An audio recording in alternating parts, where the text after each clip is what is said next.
radio et en télé. Moi, je suis venu avec un journal papier, parce que comme mes confrères de tout à l'heure, je suis assez attaché au papier, j'ai pas envie d'enterrer. Et si on enterre la presse papier, on enterrera avec, ça c'est dit. Je l'ai amené parce que dans le journal dimanche, maintenant, il y a des très bonnes enquêtes, notamment une qu'on peut voir page 12 et qu'on va peut-être voir à l'écran tout à l'heure, qui concerne Mediator. Tout ça pour dire que ça, c'est une enquête super bien ficelée, c'est un dossier complet, bien réglé, rien à redire, sauf que on sait très bien que l'aventure, le plus passionnant, il n'est pas là. Il est dans tout ce qui s'est passé avant. Aujourd'hui, un journal, un article, c'est ça.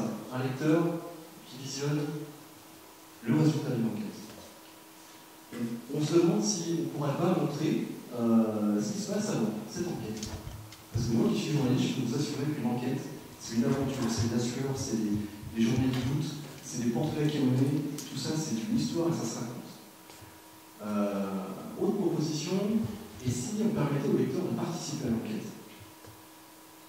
Ce concept-là, c'est 102 heures. Voilà, c'est 102 heures, c'est-à-dire 102 heures d'enquête collaborative à suivre un journaliste professionnel. Le début de l'histoire, c'est tous les lundis matins, sur un site internet, le nôtre, sur la colonne de droite. Les sujets ne sont pas encore là, il est 8h50. À 9h, les sujets arrivent. C'est le top départ, un compte à rebours commence, qui est en haut. Vous voyez, on a commencé à décompter. Le support de ça, c'est cette carte. On va prendre un sujet pour commencer, l'eau chère à Nantes. Est-ce qu'on paye l'eau trop chère à Nantes? Sur la carte, le journaliste est suivi en jaune, un code couleur par sujet. Sur chaque point, un contenu, de l'audio, de la vidéo, des tweets. Voilà, tout contenu qui peut alimenter le sujet, apporté par le journaliste et par les internautes. Ça forme un trajet, et ensuite le journaliste en temps réel pendant tout ce temps-là. Avec toujours un œil sur le chrono, vous le voyez en haut à droite, qui défile. On va peut-être entrer dans une des pages d'enquête, parce que là on est sur la home page. Quand on clique sur l'un de ces sujets, par exemple le premier, on va voir apparaître en haut à gauche l'identité du journaliste. C'est le personnage de cette enquête, c'est lui qui va vous emmener en voyage. On va passer 102 heures avec lui, il faut le connaître. La colonne centrale, c'est la timeline de l'enquête, une mise à jour comme un fil AFP de chaque nouvel événement, chaque nouvel élément de l'enquête, avec toujours en page éditorialisé le fait saillant, l'élément saillant de l'enquête de la journée, et avec toujours un point de repère en haut à droite sur la carte sur son positionnement. Cette enquête, vous allez pouvoir y participer. Tous les internautes vont pouvoir y participer. L'idée, c'est de suggérer aux journalistes des pistes pour une enquête, peut-être des contacts, des documents envoyés, pourquoi pas de manière confidentielle, à la mode de Wikileaks, pour l'imaginer aussi, une échelle locale. Et on peut aller jusqu'à choisir l'un des 3 sujets d'enquête.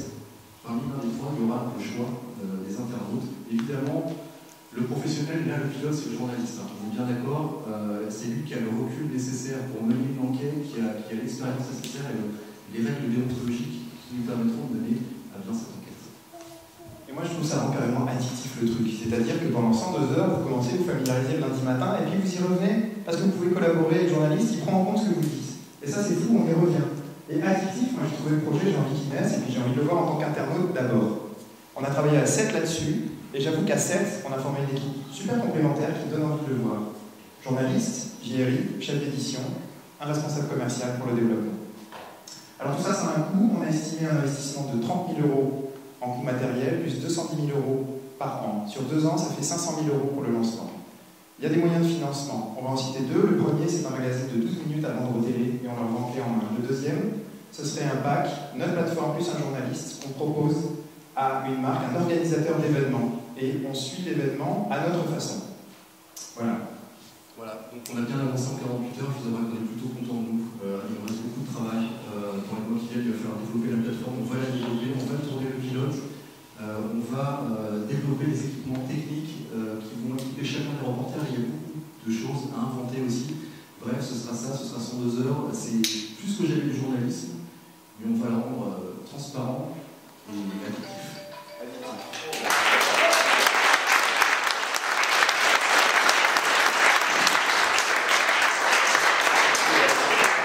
Je propose que le reste de l'équipe vienne nous rejoindre pour les questions, et puis qu'on nous voit tous comme ça.